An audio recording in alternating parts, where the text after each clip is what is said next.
Hey guys, good morning. কেমন আছো তোমরা সবাই? আশা করছি ভালো আছো। আমরাও খুব ভালো আছি। আজকে হচ্ছে তোমাদের দাদার বার্থডে, তো তার জন্য ব্লগটা আজকে করা। আজকে ব্লগ বানাবো, জানি না কেমন হবে, তো ভুল ভ্রান্তি হলে ক্ষমা করে দিও। তাই আমি প্রথমেই ক্ষমা চেয়ে নিচ্ছি। আর যদি ভালো লেগে থাকে কমেন্ট করে জানিও, তাহলে আরও ব্লগ বানানোর চেষ্টা করবো। তো আমি এটাই জানাচ্ছি যে আজকে তোমাদের দাদার বার্থডে। তো আমাদের মধ্যে বার্থডে করে না, এই বাড়ির মধ্যেও করে না, আমার বাপের বাড়ির মধ্যেও করে না। তো তার জন্য আমি ভেবেছিলাম তোমাদের দাদাকে শুধু পায়েস রান্না করে দেবো আর একটু ছোট্ট একটা সারপ্রাইজ দেবো। তো সেটাই বলছিলাম তোমাদের সাথে। তো বলতে বলতেই তোমাদের দাদাকে পায়েস রান্না করে দিয়েছিলাম। সকাল সকাল খেয়ে কাজে গেছে।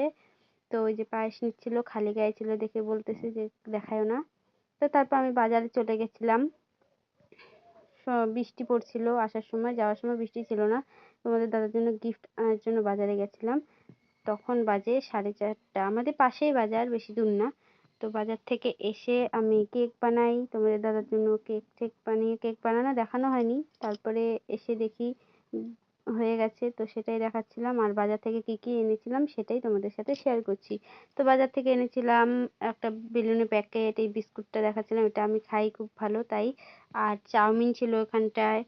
আর হচ্ছে তোমাদের দাদার জন্য একটা প্যান্ট এনেছিলাম। দেখতেই পাচ্ছ আমার কেকটা কেমন হয়েছে। তারপরে এই যে প্যান্ট দেখাচ্ছিলাম, হাফ প্যান্ট একটা এনেছি। এটাই আমার তরফ থেকে তোমাদের দাদাকে গিফট, ছোট্ট একটা উপহার।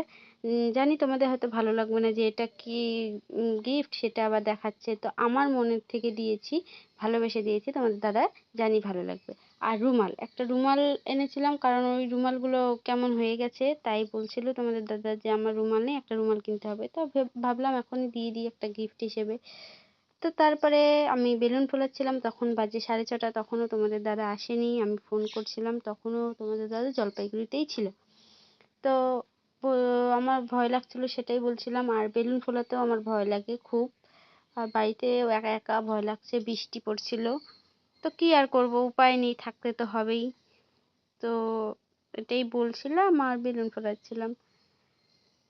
তারপরে তোমাদের দাদা 7:30টার দিকে বাড়ি আসে, তখন আর কোনো ক্লিপ নিতে পারিনি, তার জন্য সরি। কেক কাটাও ক্লিপ নিতে পারিনি, আর এইসব দেখে কেমন সারপ্রাইজ হয়েছিল সেটারও ক্লিপ নিতে পারিনি, কারণ ব্যস্তই ছিলাম একটু।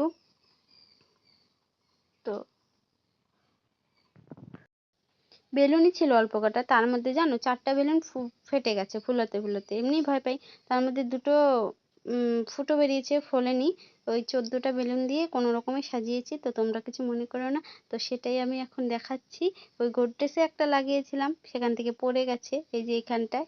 তো তারপরে এইখানে সেইখানে লাগিয়ে রেখেছি, ফুলিয়েছি ছোট, কারণ ভয় লাগছিল ফেটে না যায় কেমন ছিল বেলুনগুলো। তো তার জন্য ছোট ছোট করে ফুলিয়েছি, আরো ছোট হয়ে যাচ্ছিল। তারপরে একটা ফটো তুলে নিয়েছিলাম কেক যখন কাটবে তার আগে, তো সেটাই তোমাদের দেখালাম। তো চলো, বাই, গুড নাইট।